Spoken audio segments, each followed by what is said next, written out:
More on this. Let's bring in a Middle East and terrorism expert, Eric Stakelbeck. He is the director of Christians United for Israel's The Watchmen's Project and the author of ISIS Exposed.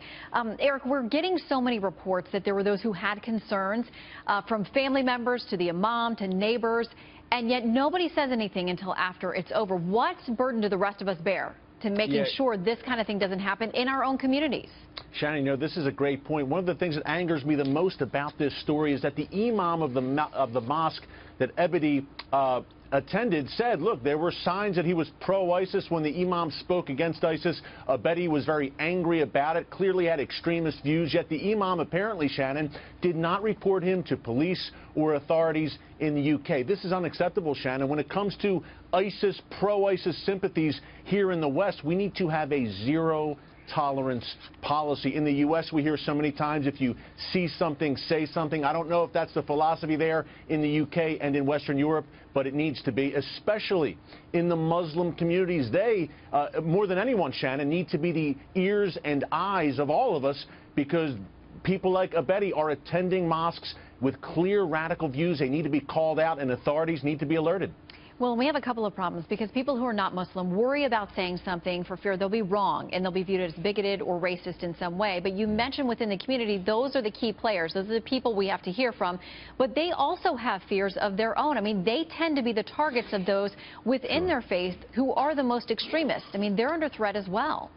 Yeah, Shannon, I'd say two things here. Number one, you make a great point. Political correctness is going to be the death of us. It's been the death of far too many people already. But number two, many moderate Muslims, as you said, they're not speaking out because their head is first on the chopping block. They fear the jihadists in their midst. And Shannon, just look at the numbers. We have thousands of Europeans, Brits, French, Germans, Swedes who've traveled to Syria, trained with ISIS. These are Western passport holders. Now they are returning home to bring the jihad here. What ISIS wants to do, Shannon, and you have to say, look, we have British troops on the streets. We have French troops on the streets of France. They want to turn Western cities into guerrilla war zones where you're having attacks like this on a regular basis. So far, they're having great success, unfortunately. Okay, so just before the show, in our last hour, we were getting word that the father has been arrested. We know two brothers have been arrested, and by those reports, they're now in custody. Not sure exactly what charges they're facing or how that's going to proceed.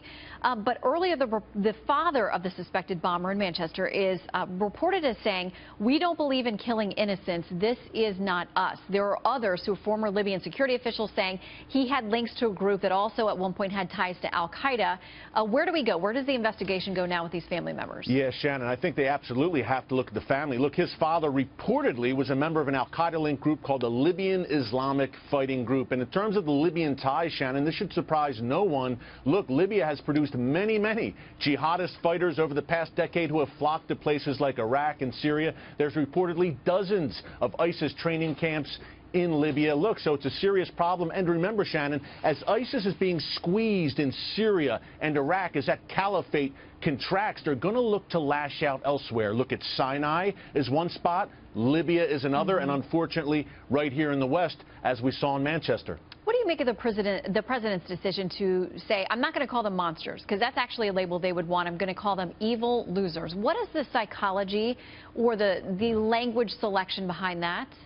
Well, look, I think evil, he hits the nail on the head, Shannon. This is pure, unadulterated evil when you're targeting children intentionally and specifically targeting children. I think evil fits the bill. Monsters, losers, let's just call them evil, Shannon. Far too many times, especially in the past 8 years, we had a philosophy of moral relativism where we weren't calling evil for what it was. We couldn't say the words radical Islamic terrorism. So I think the language makes a difference. Look, actions matter in the Middle East, but words also matter, and when you call it what it is, they get the memo.